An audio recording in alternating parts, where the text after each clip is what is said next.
ស្ត្រីមេផ្ទះគ្រប់គ្នាមិនថាខ្ញុំមិនថាគេឲ្យតែដល់ពេលបាយម្ដងពិបាករកនឹកធ្វើម្ហូបអត់ដឹងធ្វើម្ហូបអីបងប្អូនសាកចូលមកមើល My Kitchen មើលមានមុខម្ហូបប្លែកៗរាល់ថ្ងៃពិសេសរបៀបធ្វើងាយគ្រឿងផ្សំស្រួលរកដូចថ្ងៃនេះខ្ញុំស្ងោរមាន់ជាមួយនឹងបន្លែរបៀបធ្វើស្រួលរៀងពិសេសដែរតែបើរសជាតិវិញឆ្ងាញ់ណាស់បងប្អូនជម្រាបសួរពុកម៉ែបងប្អូនគ្រឿងផ្សំដូចខ្ញុំថាអញ្ចឹងទិញកន្លែងណាក៏មានលក់ដែរដែលខ្ញុំមានសាច់មាន់មួយដុំទម្ងន់វាប្រហែលជា4ខាំអីហ្នឹងបន្ទាប់មកមានផ្សិតត្រចៀកកដោក្រៀមបន្តិចផ្កាចេកក្រៀមបន្តិចពីមុខហ្នឹងមុននឹងស្លតតែត្រាំទឹកឲ្យរីកបេះលាងទឹកឲ្យស្អាតសិនពេញប៉ោះស្ងោរដូចខ្ញុំនេះវាជាបន្លែសំខាន់ជាងគេចោលអត់បានទេព្រោះវាធ្វើឲ្យសម្លរបស់យើងមានជាតិជូរអែមផ្សេងពីហ្នឹងខ្ញុំប្រើដូចជាផ្សិតក្តាមខ្ទឹមសខ្ទឹមក្រហមស្លឹកខ្ទឹមនិងខ្ញីលាងរៀបចំរួចរាល់ដាក់ខ្ទះលើភ្លើងចាក់ប្រេងឆាចូលទុកឲ្យក្តៅបានខ្ញុំយកសាច់មាន់មកលីងឲ្យឆ្អិនឲ្យក្រៀមម្សៅសិនមុននឹងយកទៅស្ល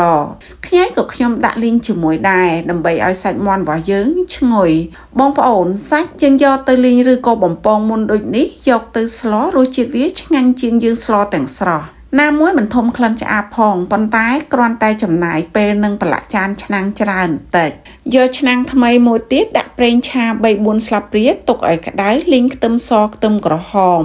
ពីមុខហ្នឹងខ្ញុំអត់ដំទេបងប្អូនខ្ញុំចូលចិត្តដាក់ទាំងមូលអញ្ចឹងរសជាតិវាផ្អែមបន្ទាប់មកថែមប៉េងប៉ោះឆាឲ្យឆ្អិនថែមទឹកមួយកែវរងាស់មួយផ្លែតប្រហែលជា 4-5 នាទីរលួយហើយដោយសារខ្ញុំត្រូវការឲ្យទឹកសម្លមានពណ៌រាងក្រហមស្អាតណាមួយប៉េងប៉ោះធ្វើឲ្យទឹកសម្លរបស់យើងមានជាតិជូរតិចផងមើលបងប្អូនពណ៌វាឡើងក្រហមស្រស់បន្ទាប់មកបន្លែនៅសល់ខ្ញុំដាក់ចូលទាំងអស់តែម្ដងបងប្អូនដោយផ្កាចេកនេះលាងទឹកស្អាតហើយត្រូវតែចងវាបើយើងអត់ចងទេដាក់ទៅគឺរីកពេញឆ្នាំងហើយផ្សិតត្រចៀកកដោផ្សិតក្តាមក៏ដាក់ពេលនឹងដែរថែមម្សៅស៊ុបស្ករអំបិលប៊ីចេងម្រេចម៉ដ្ឋនិងទឹកត្រី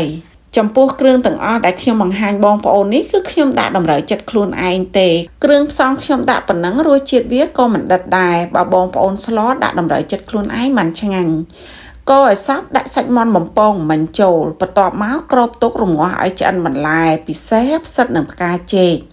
មើលតែរៀងរីងទឹកឆ្អិនសព្វហើយបន្ទាប់មកទៀតភ្លក់មើលបើស្ទើរយើងថែមឲ្យហើយនឹងចុងក្រោយគេបន្ថែមស្លឹកខ្ទឹមជាការស្រេចឆ្អិនហើយបងប្អូនមួយចាននេះបានញ៉ាំក្តៅគឺឆ្ងាញ់ណាស់រសជាតិរបស់វាមិនប្រៃមិនផ្អែមតែឈ្ងុយដោយសារតែសាច់មាន់ដែលយើងយកមកស្លនឹងគឺបំពងម្ដងរួចហើយអរគុណពុកម៉ែបងប្អូនទាំងអស់ដែលតែងតែចូលមកទស្សនាវីដេអូរបស់ខ្ញុំតាំងពីដើមរហូតដល់ចប់ស្ងោរសាច់មាន់ជាមួយនឹងបន្លែរបស់ខ្ញុំក៏រួចរាល់ហើយដែរបើបងប្អូនពេញចិត្តកុំភ្លេចណាជួយ like ជួយ share ចែករំលែកម្នាក់មួយផងអរគុណជម្រាបលាជួបគ្នានៅវីដេអូមុខម្ហូបថ្មីក្រោយៗទៀតបាយ